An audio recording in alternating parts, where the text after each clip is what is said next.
اور قریبہ کا جو نکاح تھا وہ سعد بن عبادہ بن قیس کے ساتھ ہوا تھا۔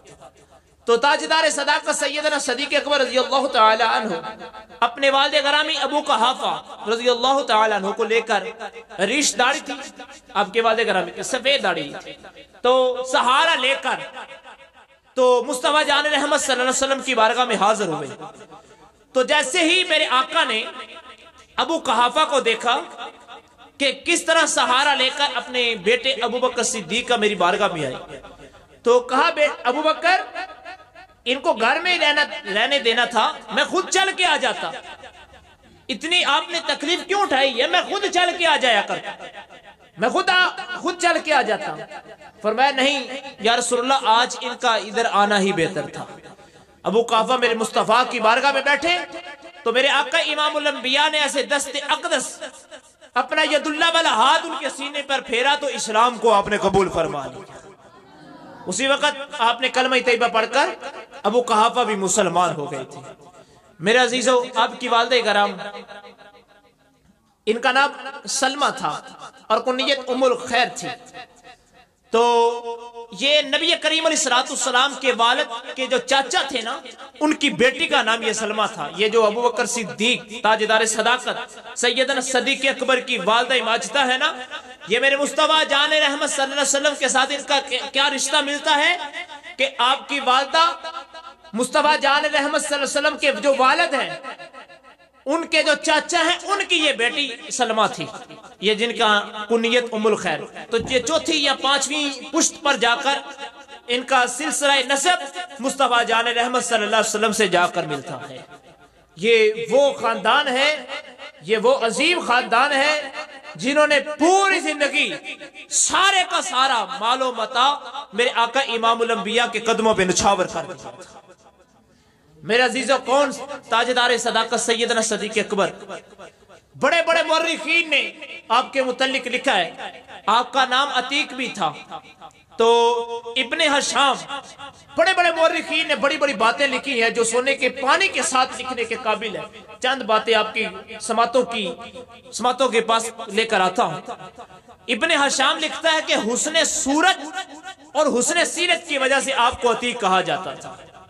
عزیزان دوست، یہ بڑی بات ہوتی ہے کہ بڑا مورخ کسی شخصیت کے بارے میں بات بڑی لکھ دے، تو یہ بڑی کمال کی بات ہوتی ہے۔ تو فرماتے ہیں کہ آپ کو حسن صورت اور حسن سیرت کی وجہ سے عتیق کہا جاتا تھا۔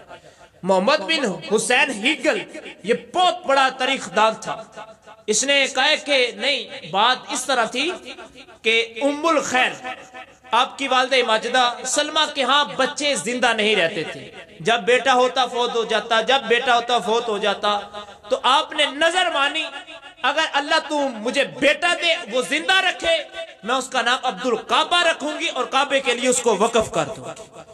تو تاجدار صداقت سیدنا صدیق اکبر کی ولادت ہوئی، آپ زندہ رہے، تندرست رہے، آپ کا نام نظر کے مطابق عبد الکعبہ رکھ دیا گیا، اور جب بڑے ہوئے تو کعبہ کے لیے آپ کو وقف کر دیا گیا، تو اس بنا پر آپ کا نام عتیق تھا۔ یہ تمام بڑے بڑے مورخین نے، وقت نہیں کہ میں سارے مورخین کی وہ باتیں آپ کے سامنے رکھوں، تو بہرحال جو اصحابات ہے وہ حدیث مصطفیٰ میں ملتی ہے کہ آپ کا نام عتیق کیوں پڑ گیا تھا۔ ام المومنین سیدہ عائشہ صدیقہ رضی اللہ تعالیٰ عنہ، یہ کون ہے عائشہ صدیقہ؟ یہ تاجدار صداقت سیدنا صدیق اکبر کی بیٹی ہے اور میرے مصطفیٰ کی بیوی ہے، حضور نبی علیہ السلام کی رفیقہ حیات، ان کا نام ام المومنین سیدہ عائشہ صدیقہ ہے۔ یہ تاجدار صداقت سیدنا صدیق اکبر کی پیاری بیٹی ہے۔ تو آپ فرماتی ہیں کہ میں گھر میں موجود تھی کمرے کے اندر، اور شہر میں صحابہ کرام کا جمع غفیر تھا، تو کیا دیکھتی ہوں؟ من سرہ ان ینظر الی عتیق من النار۔ اتنی دیر میں مصطفیٰ جان رحمت میرے سر کے تاج امام الانبیاء نے کہا من سرہ ان ینظر الی عتیق من النار، صحابہ تم کوئی دوزخ سے آزاد آدمی دیکھنا چاہتے ہو؟ دوزخ سے آزاد آدمی، جہنم سے آزاد آدمی کیا تم دیکھنا چاہتے ہو؟ صحابہ کرام نے کہا یا رسول اللہ کیوں نہیں، ہم اس شخص کا بے دردی سے انتظار ہے کہ کون سا وہ شخص ہے جو دنیا میں جنتی چلتا پھرتا ہے، جو جہنم سے آزاد ہے وہ کون سا شخص ہے؟ فرمایا اتنی دیر میں وَلَكِ يَنْظُرُ إِلَىٰ أَبِي بَكْرٍ، اتنی ہی دیر گزری تھی کہ تاجدار صداقت سیدنا صدیق اکبر میرے والد گرامی اندر تشریف لائے تو میرے آقا نے فرمایا کہ صحابہ یہ دیکھ لو جہنم سے آزاد شخص ہے۔ تو ایک مقام پر یہاں یہ فرمایا کہ انا ابا بکر داخلہ رسول اللہ صلی اللہ علیہ وآلہ وسلم، تاجدار صداقت سیدنا صدیق اکبر مصطفیٰ جان رحمت کی بارگاہ بے کس پناہ میں حاضر ہوئے، فقال انت عتیق من النار، تو فرمایا کہ لوگوں فقال انت عتیق من النار، یہ شخص جہنم سے آزاد ہے، یہ شخص جہنم میں نہیں جائے گا۔ فَيَوْمَئِذٍ سُمِّيَ عَتِيقًا، اسی دن آپ کا نام عتیق پڑ گیا تھا۔ میرے عزیزو حاضرین و ناظرین کرام، یہ کتنی کمال کی بات ہے کہ دنیا میں رہتے ہوئے مصطفیٰ جان رحمت امام الانبیاء کی بارگاہ سے یہ مبارک مل رہی ہے، یہ خوش آئین بات مل رہی ہے کہ لوگوں اب تم دنیا میں جنتی شخص دیکھنا چاہتے ہو تو وہ تاجدار صداقت سیدنا صدیق اکبر کو دیکھ لو۔ یہ بڑی مقدر کی بات ہے، بڑی خوش نصیب کی بات ہے کہ دنیا میں جس کو یہ جنت کی خوشخبری مل جائے۔ عزیزان دوست، کون تاجدار صداقت سیدنا صدیق اکبر؟ 15 آیہ کریمہ کم و پیش تاجدار صداقت سیدنا صدیق اکبر کی آپ کی عظمت و رفعت و مقام کو بلند کرنے کے لیے اللہ تعالیٰ نے قرآن پاک میں نازل فرمائی ہیں۔ کہیں رب کائنات نے فرمایا اِلَّا تَنْصُرُهُ فَقَدْ نَصَرَهُ اللَّهُ، اللہ اکبر، کئی مقام پر کئی انداز میں فرمایا اِلَّا تَنْصُرُهُ فَقَدْ نَصَرَهُ اللَّهُ إِذْ أَخْرَجَهُ الَّذِينَ كَفَرُوا ثَانِيَ اثْنَيْنِ إِذْ هُمَا فِي الْغَارِ إِذْ يَقُولُ لِلصَّاحِبِ، کہا کہ یہ تاجدار صداقت سیدنا صدیق اکبر یہ میرے مصطفیٰ کے صاحب ہیں۔ اللہ اکبر، یہ خدا کی بارگاہ سے سند مل رہی ہے۔ یار دوستو کتنی مقدر کی بات ہے، اللہ کہہ رہے ہیں اِذْ يَقُولُ لِلصَّاحِبِ، یہ ابوبکر صدیق مصطفیٰ کے ساتھی ہیں، تو جس کو خدا یہ کہے یہ مصطفیٰ کے ساتھی ہیں۔ اور آگے مقام پر کیا فرمایا؟ فَأَنزَلَ اللَّهُ سَكِينَتَهُ، ہم نے ان پر سکینہ کو نازل فرما دیا ہے، ان کا سینہ صاف اور شفاف کر دیا ہے، ان کو تسلی بخش ہم نے اس طرح صاف کر دیا ہے کہ یہ جنتی شخص ہے۔ میرے عزیزو، کہیں رب کائنات فرماتے ہیں وَسَيُجَنَّبُهَا الْأَتْقَى الَّذِي يُؤْتِي مَالَهُ يَتَزَكَّى وَمَا لِأَحَدٍ عِندَهُ مِن نِعْمَةٍ تُجْزَى، کہیں رب فرماتے ہیں إِنَّ أَكْرَمَكُمْ عِندَ اللَّهِ أَتْقَاكُمْ، اگر تم پرہیزگاری کے اعلیٰ مرتبے میں کسی شخص کو دیکھنا چاہتے ہو وہ سیدنا صدیق اکبر کی صورت کو دیکھ لو۔ تو کہیں رب کائنات یوں فرماتے ہیں والذی جاء بالصدق وصدق بہ اولئک هم المتقون، فرمایا والذی جاء بالصدق، وہ جو سچ لے کر تشریف، وہ جو سچ لے کر آئے، وصدق بہ، اور ان کی تصدیق بھی کی ہے، وہ کون ہے؟ اولئک هم المتقون، وہی متقین ہیں۔ یہ تاجدار صداقت سیدنا صدیق اکبر ہیں، یہ وہ واحد ہیں جنہوں نے میرے مصطفیٰ کا کلمہ پڑھنے کے لیے ایک دلیل بھی نہیں مانگی، صرف مصطفیٰ کے صورت کو دیکھ کر آپ نے کلمہ طیبہ پڑھ لی۔ میرے عزیزوں، کون تاجدار صداقت سیدنا صدیق اکبر؟ ابھی 37 تعداد ہوئی تھی مسلمانوں کی، تقریباً 37 لوگ مسلمان ہوئے تھے، تو یہ ابوبکر صدیق تجارت کے اعلیٰ فائز پر تھے، اور اس زمانے میں یہ اتنا تھا کہ آپ تاوان اور دیت کے محتمے میں اعلیٰ تھے۔ اس زمانے میں جو دیت دینا ہوتی یا تاوان دینا ہوتا تو اعلیٰ مقام پر یہ محتمے میں اعلیٰ تاجدار صداقت سیدنا صدیق اکبر۔ تو آپ کو علم تھا کہ جس کے ہاتھوں میں ہاتھ دے رہا ہوں وہ تنہا ہے، وہ اکیلا ہے، اس کا مقابلہ ابو لہب کے ساتھ ہے، اس کا مقابلہ ابو جہل کے ساتھ ہے، اس کا مقابلہ کفار مشرکین کے ساتھ ہے، اس کا مقابلہ مکہ کے سرداروں کے ساتھ ہے، اور علم تھا اگر میں جس کے ہاتھوں میں ہاتھ دے رہا ہوں میرا کاروبار بھی تباہ ہو جائے گا، میرے یار بھی اغیار بن جائیں گے، سبھی میرا ساتھ چھوڑ جائیں گے، سب چیز کا علم تھا، لیکن نہ کاروبار کی فکر تھی، نہ اپنے دوست احباب کی فکر تھی، بس اسلام کے اندر کود پڑے اور مصطفیٰ کے ہاتھوں میں ہاتھ دے دیا۔ جیسے ہی میرے مصطفیٰ کے ہاتھوں میں ہاتھ دیا تو کاروبار بھی کہاں کا کہاں چلا گیا اور اپنے جو تھے وہ اغیار بن گئے۔ کئی لوگوں نے مخالفت کی تھی، کون تاجدار صداقت سیدنا صدیق اکبر۔ میرے عزیزوں، آپ کے والد گرامی ابو قحافہ، ابھی یہ اسلام پھیلا نہیں تھا تو ابو قحافہ نے اسلام قبول نہیں کیا تھا، تو لے جاتے ہیں بت خانے کے اندر، تو کہا کہ بیٹا یہ ہمارے خدا ہیں۔ ابو قحافہ نے اپنے بیٹے ابو بکر صدیق سے کہا یہ ہمارے خدا ہیں، تو کہا ابا جان آپ ذرا بت خانے سے باہر ہی نکل جاتے۔ کہا بیٹا اچھا میں باہر جاتا ہوں لیکن انہیں کچھ کہنا نہیں ہے، یہ تمہارے خدا ہے۔ تو آپ کے والد گرامی باہر چلے گئے، آپ نے مخاطب کیا بڑے بت سے، فرمایا انی جائعن فاطعمنی، اے بت میں بھوکا ہوں مجھے کھانا کھلا، انی آرن میں ننگا ہوں فاکسینی مجھے کپڑے پہنا، فرمایا فإن کنت الہا اگر تو خدا ہے فمنا نفسا کا اپنے آپ کو بچا لے۔ آپ نے ایک پتھر پکڑا اور اسے دے لا، جیسے پتھر اسے مارا وہ گر گیا، آواز بت خانے میں شور و گل ہو گیا۔ ابو قحافہ باہر سے دوڑے آئے، اندر آئے، کہا بیٹا یہ کیا کیا؟ کہا بابا جانی بات یہ ہے کہ میں نے اس سے کہا انی آرن فاکسینی میں ننگا مجھے کپڑے پہنا، انی جائعن فاطعمنی میں بھوکا مجھے کھانا کھلا، یہ تو بولتا ہی نہیں۔ میں نے کہا فإن كنت الہا اگر تو خدا ہے فمنا نفسا کا اپنے آپ کو مجھ سے بچا کے دکھا، تو بھئی اس نے کچھ بھی نہیں کیا، تو یہ کیسا خدا ہے؟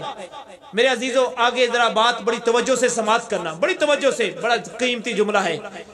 ابو قحافہ نے آپ کا ہاتھ پکڑا اور اپنی والدہ ان کی والدہ ماجدہ کے پاس لے کر گئے، ابو بکر صدیق کی والدہ کے پاس لے کر آئے، اپنی گھر والی کے پاس لے کر آئے، تو آپ نے ابو قحافہ کہنے لگے اے ابو بکر صدیق کی والدہ میں اس کو بت خانے لے گیا تو اس نے خداؤں کے ساتھ ایسا ماجرا کیا ہے، یہ معاملہ کیا ہے۔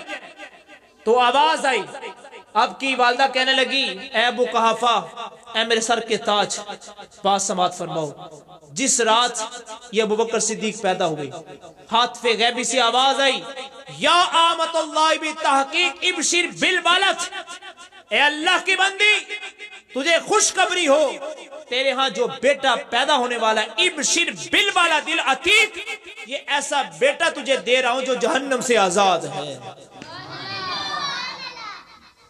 ابشر بالولد العتیق، اے اللہ کی بندی تجھے کوئی عام بیٹا نہیں دے رہا، کوئی تجھے عام بیٹا نہیں، میں تیرے رحم میں رکھا، تیرے رحم سے جو باہر آ رہا ہے ابھی جو پیدا ہونے والا ہے، ابشر بالولد العتیق، یہ وہ بیٹا ہے جو جہنم سے آزاد ہے۔ میرے عزیزوں تو کہا کہ اے میرے سر کے تاج جس رات یہ پیدا ہوئے اس رات میں نے یہ ہاتف غیبی سے آواز ہوئی، اور پھر آگے کا جملہ سماعت فرمائیے، فرمائے وَصَاحِبُ لِلرَّفِيقِ، یہ مصطفیٰ جان رحمت صلی اللہ علیہ وسلم کے دوست ہوں گے۔ یہ کس وقت خوشخبری مل رہی ہے؟ جس رات پیدا ہو رہے ہیں، لِمُحَمَّدٍ وَصَاحِبُ الرَّفِيقِ، کہ اے اللہ کی بندی یہ تیرے ہاں جو بیٹا پیدا ابو بکر صدیق ہو رہا ہے یہ جہنم سے آزاد ہے، اور جو امام الانبیاء محمد الرسول اللہ ختم الرسل آخری نبی جو نبوت کا دعویٰ کریں گے ان کا یہ رفیق ہوگا، ان کا صاحب ہوگا۔ میرے عزیزوں اس سے بڑھ کر یہ پیدائش کی رات یہ عظیم خوشخبری مل رہی ہے تاجدار صداقت سیدنا صدیق اکبر رضی اللہ تعالیٰ عنہ کے متعلق۔ تو اس سے بڑھ کر اور کیا شان ہو سکتی ہے؟ آج کئی لوگ ہیں وہ تاجدار صداقت سیدنا صدیق اکبر پر تان و تشریح کر رہے ہیں۔ عزیزوں، میں یہ بات سٹارٹ کی ہے، ایسے نہیں کی۔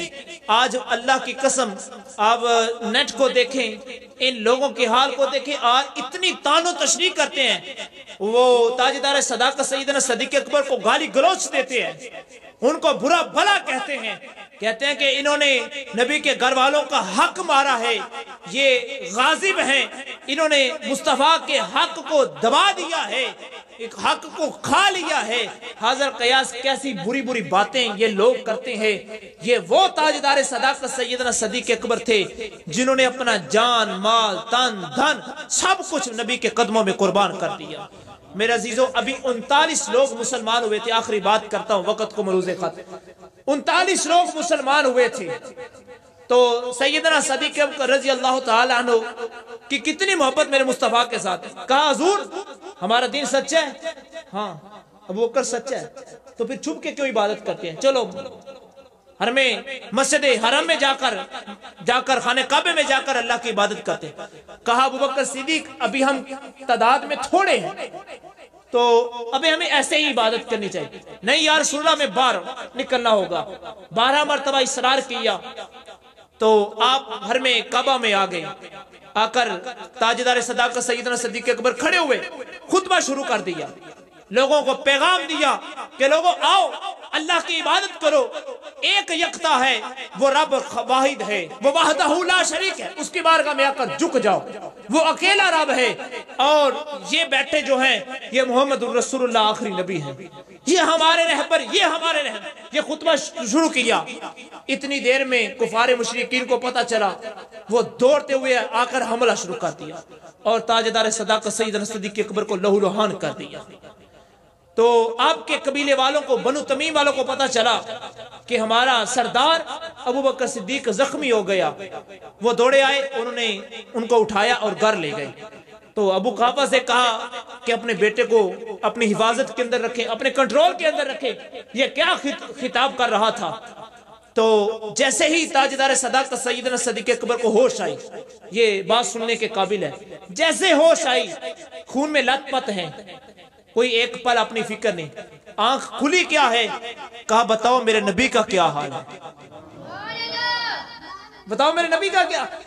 سب قبیلے والے چلے گئے، انہوں نے کہا یار تجھے کیا ہو گیا؟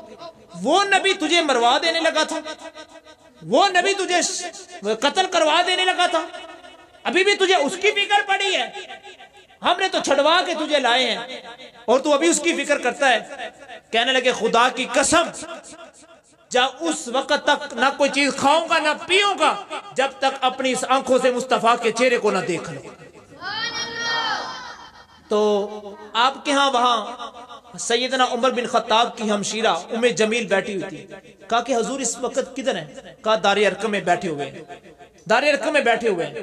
تو آپ خون میں لت پت ہیں، زخموں کے ساتھ چور چور ہیں، اپنی ماں کا سہارا لیا اور ماں کا سہارا لے کر میرے مصطفیٰ کی بارگاہ میں حاضر۔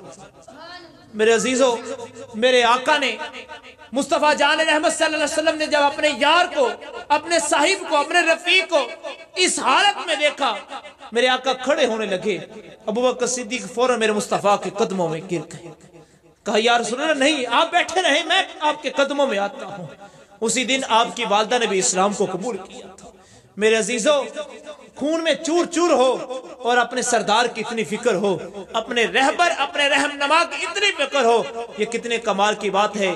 اللہ کی بارگاہ میں دعا ہے کہ مالک دو جہاں جس طرح تاجدار صداقت سیدنا صدیق اکبر نے اپنی ساری زندگی دین کے لیے وقف کر دی ہے، اسی طرح اللہ تعالی ہمیں بھی اپنی زندگی، باقی جو زندگی ہے